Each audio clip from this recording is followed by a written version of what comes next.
Les voy a compartir en esta mañana, dando seguimiento, ¿verdad?, a lo que hemos estado viendo ya con este sería el tercer domingo, y es el tema de la Reforma Protestante. Y para en caso particular, en esta mañana yo les voy a compartir el tema la sola gracia, que surge como consecuencia de esta reforma. Entonces, como les dije, vamos a ver un poco de historia. Y es que allá por el siglo XVI, hace un par de días, como también ahora, la doctrina de la sola gracia fue muy abrazada. Entonces, ¿pero por qué fue muy abrazada? Para comprender eso es necesario que estudiemos un poco el contexto histórico bajo el cual surgió la reforma. Y eso nos ayudará a comprender por qué estamos celebrando en este mes de octubre este acontecimiento que sentó las bases bíblicas en las cuales se fundamentan nuestras doctrinas. Ahora vamos a recordar la condición en el cual se encontraba la iglesia para ese entonces, en los tiempos de la Reforma. Y primeramente encontramos una iglesia católica romana corrupta, la cual no era un modelo que nosotros pudiéramos imitar. Había corrupción, había mucho mundanismo, mucho apego a la riqueza y al poder. Lo que eran muy frecuentes en ese entonces, las rivalidades entre la alta cúpula de la iglesia. Habían compras de posiciones papales. En ese tiempo se vio involucrada una familia que se apellida los Borgia. Su apellido era los Borgia. Cuando era tiempo de elegir un nuevo papa, esta familia lo que hacía era que compraba voluntades, y hablando un buen salvadoreño, sobornaba para que se eligiera a uno de sus miembros, ¿verdad? Entonces, y es así como el Papa Calixto III, este fue el Papa número 209, y el Papa Alejandro VI, que fue el Papa número 214, ambos pertenecieron a esta familia, de esa manera, ¿verdad? Entonces, de hecho, este último, Alejandro VI, procreó varios hijos. Entonces, que algo que podría preguntarse a alguien, ¿y qué tiene eso de malo? El inconveniente es que este era papa. Entonces, y se supone que ellos practican el celibato. O sea, que eso significa que ellos no se casan. Entonces, también encontramos una iglesia infestada de asesinatos. Nuevamente surge esta familia, los Borgia. Alejandro VI casaba a su hija, Lucrecia. Entonces, para establecer alianzas que le eran de beneficio para él, afianzar más su control. Entonces, a tal punto que hay altas sospechas que en una ocasión, para establecer otra alianza, pero su hija no estaba disponible porque estaba casada, este papa mandó a asesinar al esposo de su hija. Entonces, de esa manera poder establecer la alianza que a él le convenía. Entonces, y había asesinatos ahí a tal punto que este mismo Alejandro, su muerte no está muy clara. Oficialmente lo que pasó aquí, que dicen que murió de malaria, pero hay muy altas sospechas que lo que pasó realmente que fue envenenado. Luego tenemos, después de estos papas, tenemos el Papa León X, que este fue el Papa número 217. Este Papa era muy aficionado a lo que es el arte, a las pinturas, a tal punto que por mantener su afición, llevó a la iglesia a la quiebra. Entonces, la dejó sin dinero. Pero aquí había algo muy particular. Estaba en el proceso la construcción de la Basílica de San Pedro. Entonces, el problema es que ya no había dinero para construirla. Por lo tanto, este papa, alguien lo asesoró, ¿verdad? Y él optó por recurrir a algo que se llama indulgencias. Entonces, una indulgencia es un documento que lleva el sello del Papa, y cuando un documento lleva el sello del Papa se convierte en algo que se llama bula papal. Entonces, eso eran las indulgencias para recaudar los fondos que necesitaban, ¿verdad? Entonces, ¿y qué es lo que ayudó todavía más para que este tipo de situaciones fueran mayormente aceptadas? Además de la ignorancia, ¿verdad?, que existía en ese entonces con respecto a las escrituras, fue que también era una época donde había mucha ansiedad. Entonces, y la ansiedad era porque en ese entonces había una enfermedad que se llamaba la peste negra. Entonces comenzaba, que duró muchos años. La peste negra, una enfermedad terrible, de hecho es considerada una de las pandemias más grandes de la humanidad. Murieron alrededor de 200 millones de personas en ese entonces. El COVID no es nada comparado a eso. Entonces, debido a eso, ¿verdad?, la gente tenía un temor y se preguntaban, ¿y dónde voy a ir cuando yo muera? ¿Qué pasa si yo no soy salvo? Entonces, la gente no quería tener hijos. Y también surgieron preguntas existenciales como, ¿a dónde voy después de la muerte? ¿Qué va a ser de mí? Entonces, al surgir esas preguntas, surge la Iglesia Católica con respuestas. Y las respuestas que ellos dieron fueron las siguientes. La única manera en la cual una persona puede salvarse, dijeron ellos, es a través de la iglesia. Si usted depositaba toda su fe, toda su esperanza en la iglesia, en lo que la iglesia decía, los medios de salvación que ellos decían, la persona era salva. Entonces, ahora veamos cuáles eran esos medios por los cuales las personas se podrían salvar en ese entonces. Y una de ellas era la compra de indulgencias. Segundo, ir a misa todos los domingos. La práctica de las tradiciones y los sacramentos. Entonces, esa fue la respuesta que la iglesia de ese entonces le dio a las personas, que se supone que la iglesia es la columna y baluarte de la verdad. Eso es lo que nos dice la Escritura en 1 Timoteo 3:15.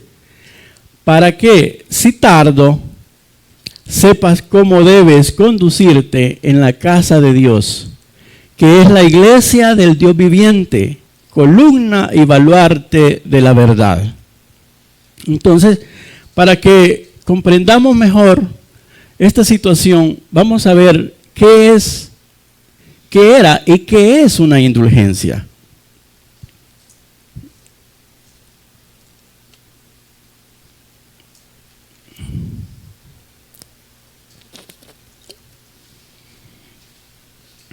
Ahora bien, una indulgencia consistía y consiste todavía, esto gracias a una reunión de la alta jerarquía de la iglesia que se llamó el Concilio de Trento. Por eso todavía eso se mantiene. Es un documento en el cual se perdonan los pecados de alguien y funciona de la siguiente manera. Todos somos pecadores, y eso es cierto. La Biblia lo dice, que es la palabra de Dios, y es verdad. Sin embargo, podemos purgar, borrar, limpiar algunos de nuestros pecados, pero no todos, por medio de la penitencia. La penitencia es que una persona, el pecador, va ante un sacerdote y él le confiesa sus pecados. Entonces, este sacerdote le impone una penitencia, un castigo. Entonces, el pecador cumple ese castigo y los pecados son quitados, borrados de Él. Entonces, de hecho, la confesión es uno de los 7 sacramentos de la Iglesia Católica Romana. Pero sin embargo, como ya decía, no todos los pecados pueden ser borrados en vida. Hay algunos que no se pueden limpiar, por lo que para ese entonces y muchos años atrás se había inventado un lugar llamado el purgatorio. El purgatorio es un lugar donde van las almas de las personas cuando mueren y que tienen derecho de ir al cielo, pero que todavía tienen pecados que no les han sido borrados. Entonces, el purgatorio fue un invento de un monje inglés llamado Henry Saltry, allá por el año 1180. Entonces, a ese lugar van los que han cometido pecados veniales. Entonces, el pecado venial, también llamado aquellos pecados que no son tan negros, ¿verdad? Son pecados suaves. Y dentro de esos pecados se encuentran las personas que son soberbias, los envidiosos, los iracundos, los perezosos, avariciosos, los lujuriosos. Nadie de esos hay aquí, gracias al Señor. Y que por esos pecados el alma pasará muchos años en el purgatorio antes de pasar al cielo, ¿verdad? Entonces, o sea que este es como un lugar de limpieza espiritual antes de pasar al cielo. Es como una sala de espera. O sea, no es ni el infierno ni el cielo, pero también ahí se sufre, ¿verdad? De hecho, esto que les estoy hablando, hermano, es la historia. No me la he inventado. Ustedes pueden ir a buscar ahí ahora en internet y lo van a encontrar. Entonces, cuenta la historia que la iglesia de ese entonces hasta inventaba actos públicos donde ellos hacían la representación de una persona que estaba en el purgatorio, pero cuando llegaba alguien y compraba una indulgencia, echaba la moneda, automáticamente salía alguien y decía gracias y pasaba para el cielo, porque así era, o sea, esa era la doctrina que enseñaba la Iglesia Católica para este entonces. Entonces, eso era antes, pasar al purgatorio para que luego San Pedro les abriera las puertas para ir al cielo. Pero como era de esperar, eso preocupaba bastante a los fieles católicos de esa época, porque el objetivo era llegar al cielo. Pero eso de pasar 30, 40, 50 o más años en el purgatorio, como que no sonaba nada fácil. Es más, hasta como que aburrido. Era eso, ¿verdad? Sin embargo, había una solución. Como ya les decía, ¿no quieres que tu familia esté ahí? Le decían. Fácil. Cómprate una indulgencia. Y cuando la moneda caiga, decían, automáticamente tu ser querido pasa al cielo. Pero ¿sabes qué? Le decían, no solo puedes comprar indulgencias para tus seres queridos que ya murieron, también puedes comprar indulgencias para ti, para aquellos pecados que todavía no has cometido. O sea que si alguien pensaba pecar mañana, compraba una indulgencia y todo solucionado, ¿verdad? Entonces, para limpiar tus pecados presentes y futuros, antes de cometerlo. ¿Y cuál era el precio? Bueno, eso dependía de cuántos días, meses, años le querías quitar a esta persona que estaba en el purgatorio. Ese era el precio que tenías que pagar. Entonces, ese era un gran negocio. Y esto fue lo que colmó la situación y llevó a uno de los reformadores a responder a tal situación. Y es así como en ese contexto el monje Martín Lutero, en señal de protesta, clava las 95 tesis en la catedral de Wittenberg en el año de 1517. Pero ahora bien, ¿Qué fue la Reforma Protestante? Porque estamos celebrando el mes de la Reforma Protestante, ¿verdad? No olvidemos eso. La Reforma Protestante fue el movimiento dentro del cristianismo que se llevó a cabo en el año de 1517 y fue puesto en evidencia claramente por Martín Lutero, en el cual abiertamente él protestó ante la tergiversión, el torcimiento, la mala interpretación, los abusos y malas prácticas por parte de la iglesia haciendo uso de las escrituras. Lutero se enfocó más que todo en la venta de indulgencias. Lutero, siendo un profesor de Wittenberg, había estado estudiando Romanos 1:17. Mas el justo por la fe vivirá. De hecho, esa fue la sola que nos compartió el domingo pasado, la sola fe. Entonces Lutero descubrió en las Escrituras Sagradas que Cristo, como el Cordero de Dios, ya había pagado y que para ser salvos debíamos de arrepentirnos y poner nuestra fe y esperanza solamente en Cristo. Ahora bien, con eso, condenando de esta manera el negocio de las indulgencias. Y es así como el 31 de octubre de 1517, Lutero clava las tesis. Y ahora bien, veamos, ¿y qué eran esas tesis?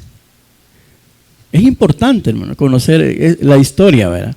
Entonces, las tesis fueron una lista de proposiciones o de pensamientos en forma de queja en contra de la iglesia, para debatirlas. La intención era esa, debatirlas y de volver a reformar el estado original de la iglesia. La iglesia había perdido su forma. El punto principal era simple de Lutero. No se puede comprar la gracia de Dios, dijo. No se puede contradecir la Biblia. La Iglesia Católica Romana se olvidó de eso. Es por eso que cada año, como iglesia reformada, nosotros recordamos de dónde nos ha sacado el Señor. Es importante no olvidar, para no volver a desviarnos y no enseñar doctrinas de hombres, sino la palabra en base a la Biblia, hermanos. Volver a eso es peligroso. Si no enseñamos a las personas acerca de Dios, si les decimos lo que ellos quieren oír o les gusta oír y no lo que dice la Biblia, da como resultado personas que no temen a Dios porque no lo conocen.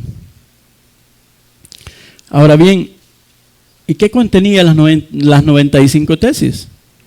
Entre las proposiciones de mayor importancia, vamos a mencionar: la salvación se consigue mediante la fe y no la realización de buenas obras ni la compra de indulgencias. Cada persona puede interpretar libremente la Biblia. En ese entonces habían Biblias de púlpito. Y la Biblia que se manejaba era la Vulgata Latina, estaba en latín. Y esas Biblias de púlpito generalmente se mantenían encadenadas en los púlpitos. Habían escritos de la Biblia en los monasterios. Tenían Biblias los reyes y las personas de la alta sociedad de la época. Pero para el pueblo, la Biblia era inaccesible. De todas maneras, no la podían ni leer tampoco. Entonces, fue hasta que años más tarde, en el año de 1534, que Lutero tradujo esa Biblia al alemán y la puso a disposición de todas las personas. Y así fue como comenzó el acceso generalizado a las Escrituras. Gloria a Dios por ello, hermano. Quiero hacer un pequeño paréntesis, hermanos.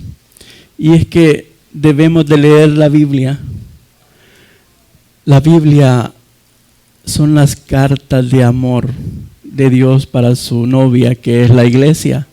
Y eso somos nosotros. Él nos habla a través de ella. ¿Quieres oír a Dios? Lee la Biblia. Y ahora literalmente puedes hasta escucharlo también en audio. Si alguien no sabe leer, está disponible por muchos medios.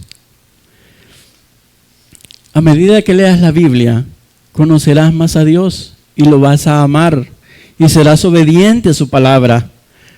La consecuencia de no hacerlo es que no puedes conocer a Dios. Por lo tanto, no lo puedes conocer y no lo puedes amar, porque nadie ama a quien no conoce.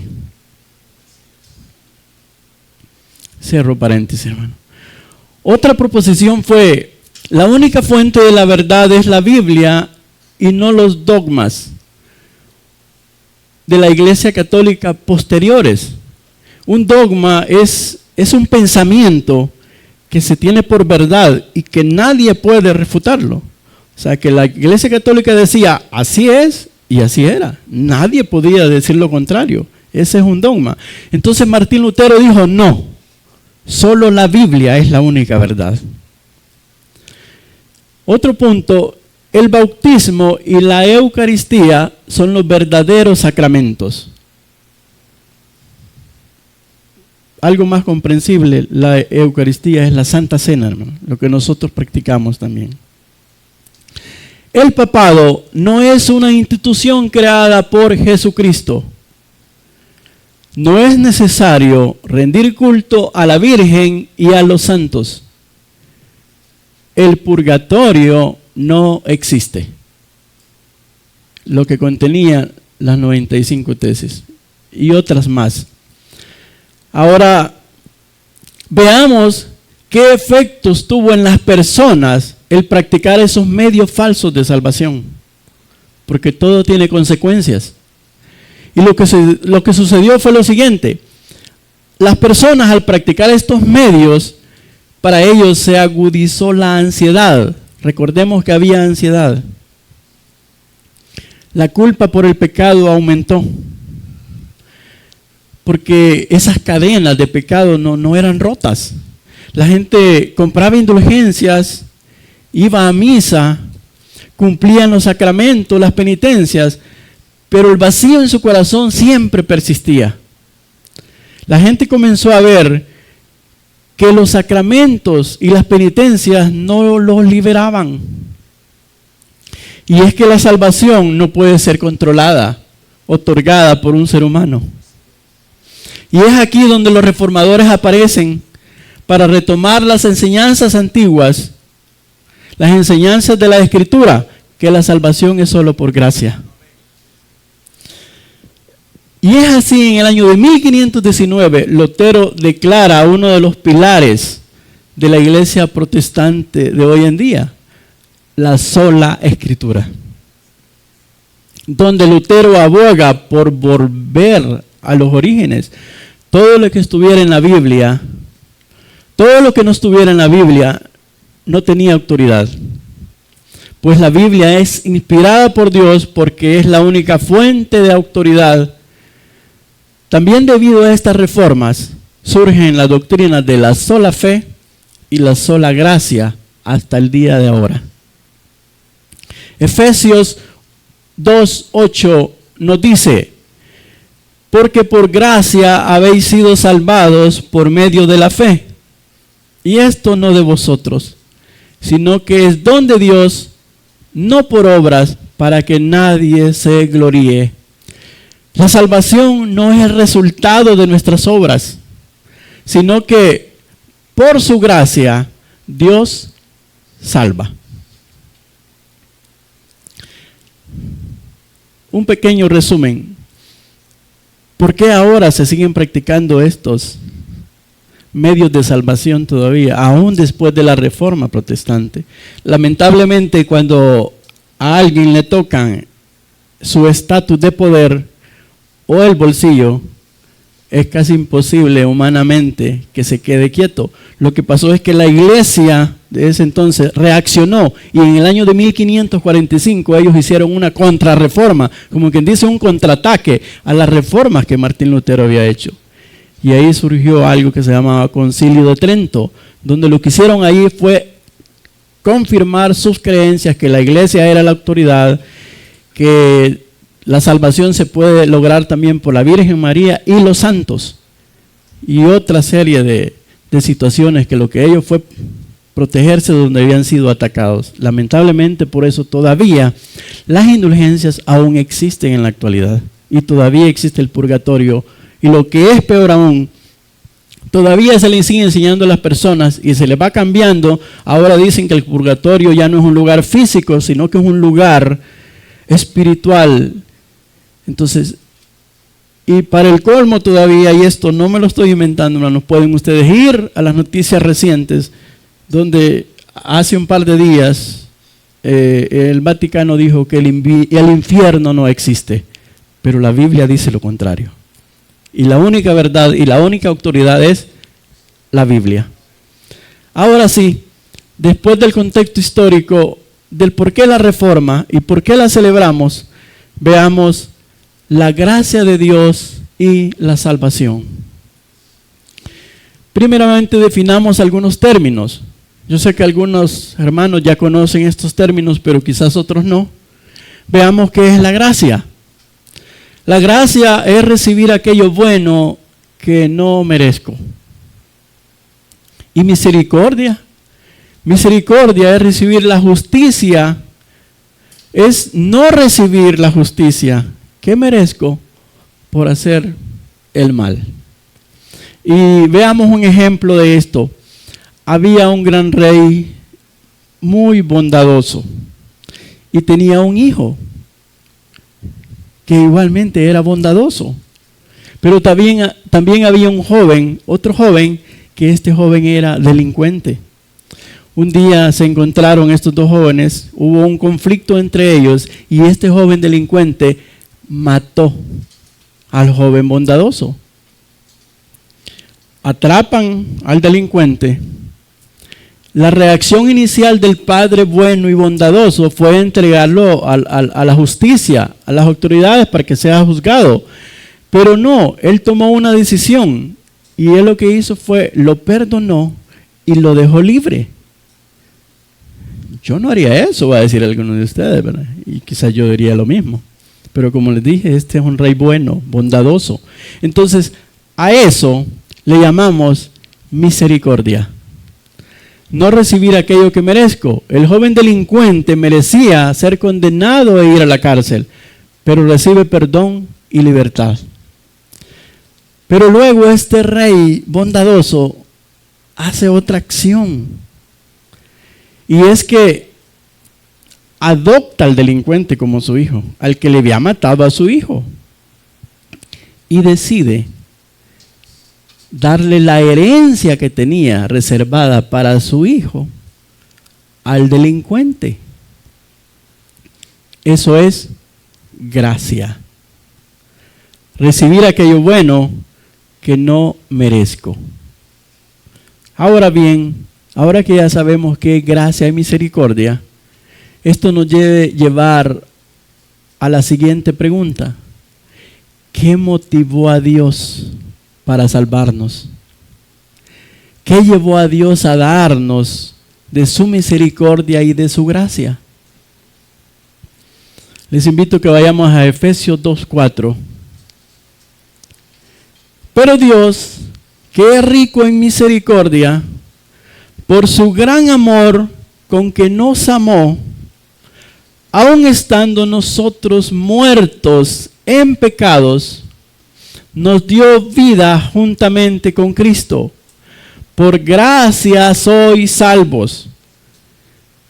De acuerdo a este pasaje, la razón por la cual Dios decidió salvarnos no radica en nosotros, sino en la benevolencia de su ser, en su gran amor.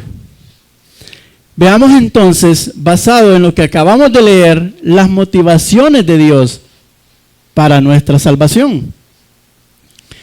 Primero, la riqueza de su misericordia, en el versículo 4. Dios conoce las debilidades del pecador. Él sabe que somos pecadores. Sin embargo, Él muestra compasión para con nosotros. Segundo, su amor incondicional. Estábamos, dice, muertos. No estábamos enfermos, estábamos muertos. Dios no espera que le busquemos. Él no espera hasta que la persona sea más buena. No. Él dice que Él nos amó, aun siendo pecadores, porque el amor de Dios no tiene condiciones, es incondicional. Tercero, su gracia. Por su bondad infinita, el acto de amor en un solo sentido de Dios hacia el pecador es de esa manera, sin merecerlo, para que este pecador se vuelva a Él, se vuelva a Dios. De hecho, nuestro Señor Jesucristo dice que nadie busca a Dios. Sin embargo, hay personas que no logran concebir esto. Primeramente ya vimos por qué, ¿verdad? Porque han sido adoctrinados, han sido engañados. Para ellos es difícil de entender, es difícil de aceptar. Hay quienes que dicen, no, yo tengo que hacer algo, yo tengo que hacer buenas obras para ser salvo. Ellos confunden hacer cosas buenas, dizque para ser salvos, para agradar a Dios, con hacer cosas buenas porque ya se es salvo. No para agradarlo, no, sino porque por el amor que Dios le da al pecador, reconoce ese amor y eso genera amor hacia Dios. Entonces, ¿por qué tenemos dificultades para concebir la salvación por gracia entonces? Bueno, podemos decir que es porque estamos muy acostumbrados a pagar por todo o que nos paguen por todo. Hacemos algo, recibimos un salario, hacemos un gran esfuerzo y nos dan una medalla. Entonces, al final de la competencia. Por eso nuestro entendimiento de la gracia es bastante débil. Pero para tratar de comprender un poco más la gracia, vamos a ver otro ejemplo. El escritor George McDowell, él nos ilustra en una enseñanza de gracia. Cuenta de que en una ocasión su niño participó en un torneo de fútbol, pero este equipo quedó en el último lugar. Entonces él, para darles un ejemplo de gracia, habló con el director técnico y le pidió si les podía comprar un helado. Entonces la persona le dice, no, le dice, ellos quedaron en el último lugar. Ellos no se lo merecen. Eso está bien si ellos hubieran ganado. Por eso mismo, le dice el señor McDowell, es por gracia. Entonces, cuando los niños estaban comiéndose el helado, se le quedan viendo y le dicen, señor McDowell, usted es diferente a los demás. Usted nos ama incondicionalmente. Así es Dios con nosotros, con quien Él decide salvar. ¿Qué dice Efesios 2:8? Porque por gracia sois salvos por medio de la fe. Y esto no de vosotros, pues es un don de Dios, no por obras, para que nadie se gloríe. Ahora bien, analicemos la salvación según Efesios 2:8. Primeramente nos dice que la fuente de la salvación no es la fe. sino la gracia. Por gracia soy salvo, nos dice, por medio de la fe. O sea que no hay que confundirnos y fijarnos demasiado en la fe, que es solamente un medio, es un conducto que Dios utiliza para salvarlos. Nosotros no somos salvos por fe, sino por gracia. Ahora bien, veamos un ejemplo de ello. Si yo me estoy muriendo, pero voy a ser salvo, de hecho si fue, hermano, con solo ver a Cristo crucificado, yo no fui salvo por verlo, no, fui salvo por Cristo. Y este es un ejemplo. Ahora bien, otro ejemplo, decir somos salvos por fe es incorrecto. Somos salvos por medio de la fe. Decir la oración tiene poder es incorrecto. La oración no tiene poder. El poder lo tiene Dios. Decir, cuando yo decidí, cuando yo tomé la decisión, es incorrecto. Romanos 9:16 nos dice, así que no depende del que quiere ni del que corre, sino de Dios, que tiene misericordia. Tercero, la salvación presente es por gracia, porque por gracia sois salvos. Eso significa que no podemos hacer nada, aportar nada, contribuir con algo para alcanzar la salvación por nuestra propia cuenta. Principalmente porque todas nuestras obras para Dios son como trapos de inmundicia. Porque Dios es santo, santo, santo. Y eso lo podemos encontrar en Isaías 6:3. Y nosotros somos pecadores. Isaías 64:6 nos dice, todos somos como gente impura. Todos nuestros actos de justicia son como trapos de inmundicia.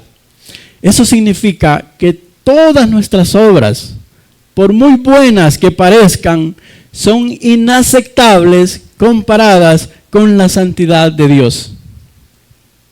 Además, si contribuimos o aportamos algo para nuestra salvación, Dios ya no es glorificado.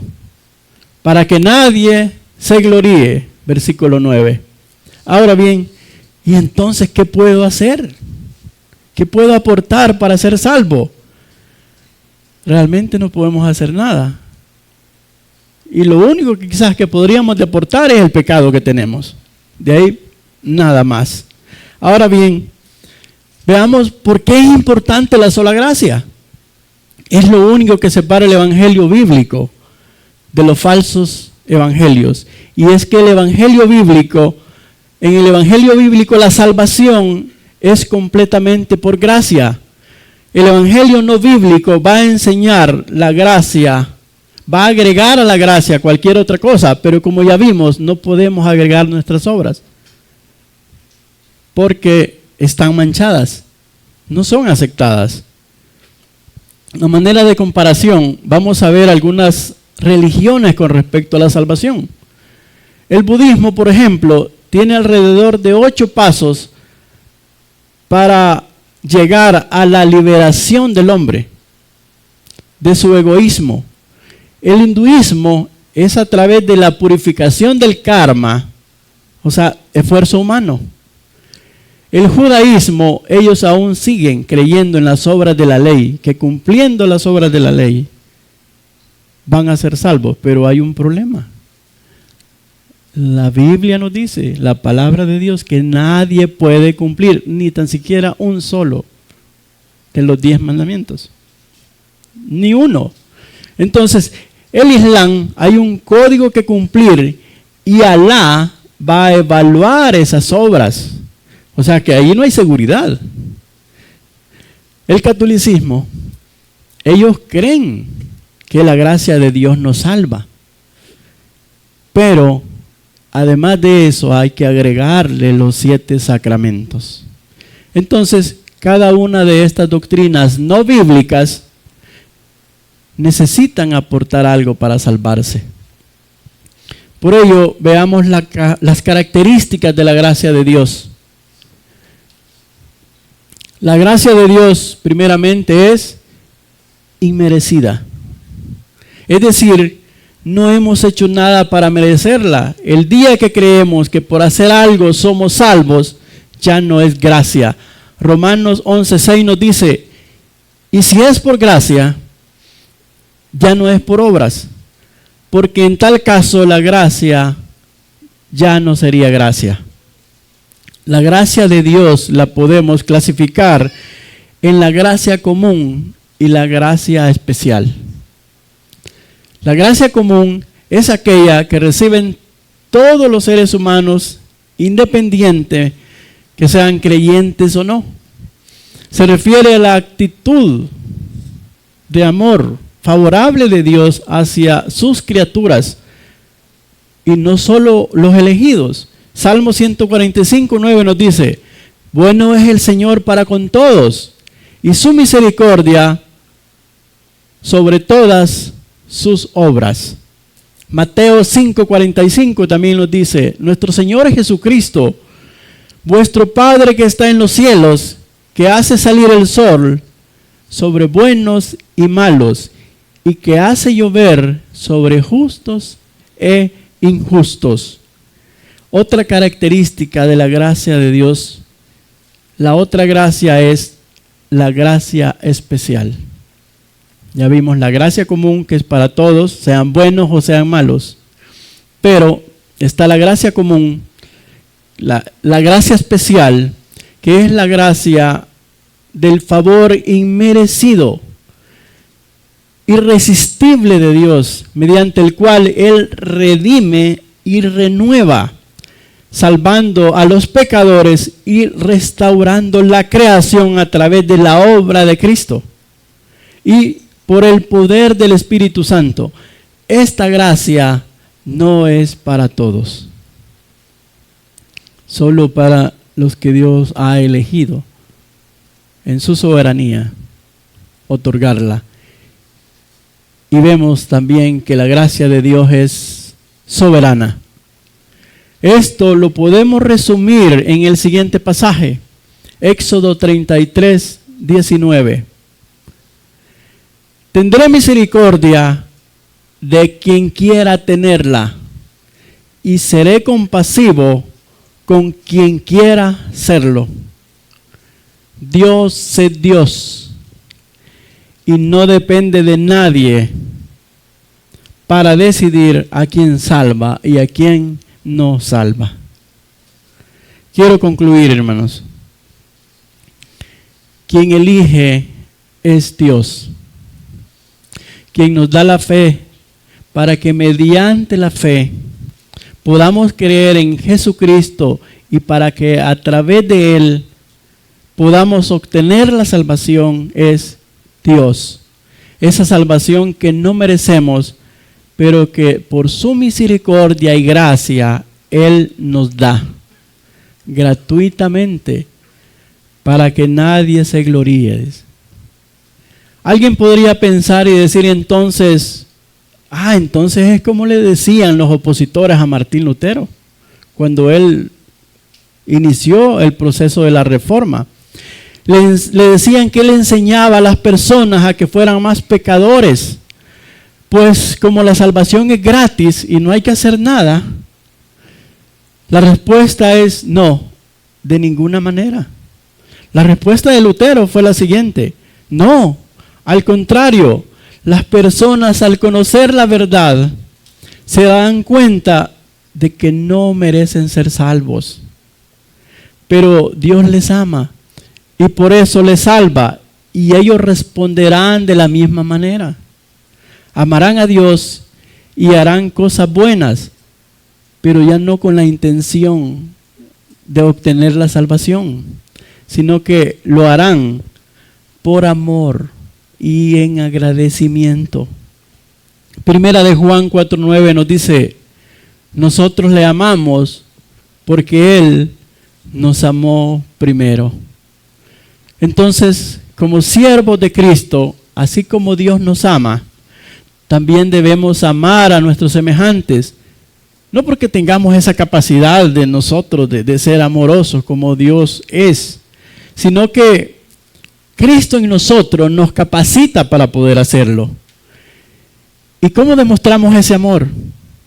Juan 13:34 nos dice: un mandamiento nuevo os doy, que os améis unos a otros como os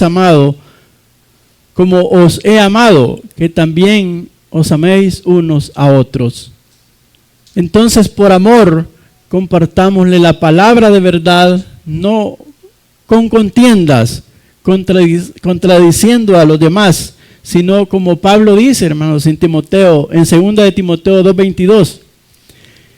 Y sigue la justicia, la fe, el amor, la paz, con los que de corazón limpio invocan al Señor. Pero desecha las cuestiones necias e insensatas, sabiendo que engendran contiendas. Porque el siervo del Señor no debe ser contencioso, sino amable para con todos, apto para enseñar, sufrido, que con mansedumbre corrija a los que se oponen, por si quizás Dios les conceda que se arrepientan para conocer la verdad. No depende de nosotros la salvación, pues es un regalo de Dios que le da a quien a Él le place. Pero sí es nuestro deber compartir el Evangelio, hermano, la palabra de verdad, la buena noticia a toda criatura, por si Dios les concede el don de la fe, crean en Jesucristo, se arrepientan y sean salvos. Oremos, hermano. Te damos gracias, Señor, por tu palabra, porque a través de ella te podemos conocer que eres un Dios santo, santo, santo, y nosotros somos pecadores, inmerecidos, Señor, de tu amor, pero por tu gracia, por tu misericordia, Señor, tú has decidido salvarnos. Gracias, Padre, en el nombre de tu Hijo Jesucristo, Señor. Amén.